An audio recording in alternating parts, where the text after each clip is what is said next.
This real estate tax loophole is allowing people to reduce their taxes down to zero.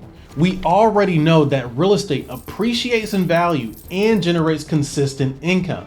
But what many people don't know is that they can earn income from real estate and still show a loss on their tax return thanks to this loophole that I'm about to share with you. Now, some people call this the paper loss tax strategy.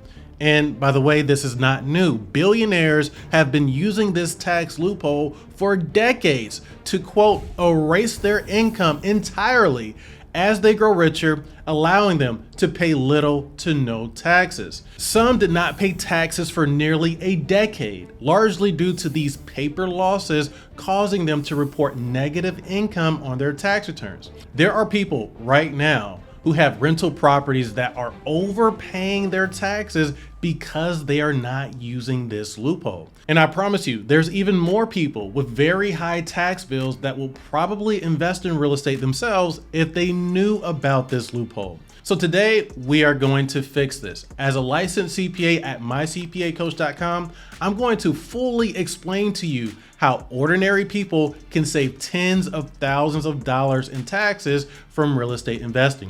So let's go ahead and jump right into it. All right, so let's start by walking through a very realistic scenario. Let's say you invested in a rental property that costed you $400,000. Well, the tax law allows you to write off a portion of the cost of your property every single year. This is called depreciation. Now, the tax law gives us multiple ways to calculate our depreciation deduction. There's straight line depreciation, accelerated depreciation, bonus depreciation, and more. But I don't want you to get lost in the semantics here. As a savvy taxpayer, at the end of the day, you just want to choose the method that saves you the most money in taxes. And sadly, I see many tax returns where real estate investors fail to take any depreciation at all. Now, maybe it's because of their accountant or they self-file their tax returns to their own detriment. But the bottom line is that they end up missing a free write-off worth thousands of dollars, and we don't want that. So let's continue to walk through this scenario to make sure you understand this. All right, so on the most basic level, you can write off the cost of your rental property over 27 and a half years, which comes out to be about 3.6% of the property cost each year. Which means if we simply take the $400,000 purchase price and divide it by 27 and a half years, we would get about a $14,500 tax deduction that can then be used to reduce income on your tax return. And most people are not even doing this. So just look at this simple example. If you earn $10,000 in rental income, this deduction would erase all of that income and give you a net loss of $4,500. And that loss that remains can then be applied to other income on your tax return, which we will talk about later in this video. But first, I need to take this a step further and show you how you can accelerate the amount of depreciation you take, which would just create a bigger paper loss on your return. Because instead of writing off 3.6% of your property value evenly over 27 and a half years, you can depreciate it faster, allowing you to write off anywhere from 20 to 30% in one given year. So instead of a $14,000 tax deduction on this property, you could potentially take upwards to $80,000 to $120,000 in depreciation expense in one given year. Now, I'll explain how this works in a second, but I just want you to imagine this. Let's say you earn $100,000 per year in income and another $10,000 in rental income. A $120,000 depreciation deduction would wipe out 100% of your rental income and could even qualify to wipe out 100% of your W-2 or business income, leaving you with a net loss of $10,000 on your tax return. If you understand that example, then you understand how the wealthy are using real estate to erase 100% of their income. They buy real estate, accelerate depreciation to offset their income, and pay no taxes as a result. And they just keep buying real estate every year to continue offsetting the income they earn. Then when they eventually sell their real estate, they can do something called a 1031 exchange to avoid paying any capital gains tax on the transaction. The tax law is what makes all of this possible, which is why it's important for you to understand how to navigate this. So let's dig a little bit deeper into how this accelerated depreciation thing works. So remember earlier, I said that the IRS requires you to depreciate the entire property over 27 and a half years. But that's only if you lump everything inside of that property into one item, like appliances, furniture, carpets, fixtures, equipment, cabinets, counters, ceiling fans, and so on. Now, let me ask you this. What furniture, carpets, or fixtures do you know that will last 27 and a half years? They usually don't. And the IRS understands this. They actually classify these items as 5 or 7 year property, and there are even more items that could qualify for 5, 7, 10, or 15 year property inside of a residential home. Now, the reason why this is important is because the shorter your useful life is, the greater your depreciation deduction will be. For example, $100,000 divided by a 5-year useful life equals a $20,000 deduction. Whereas the same $100,000 divided by a 27 and a half year useful life equals a $3,600 deduction.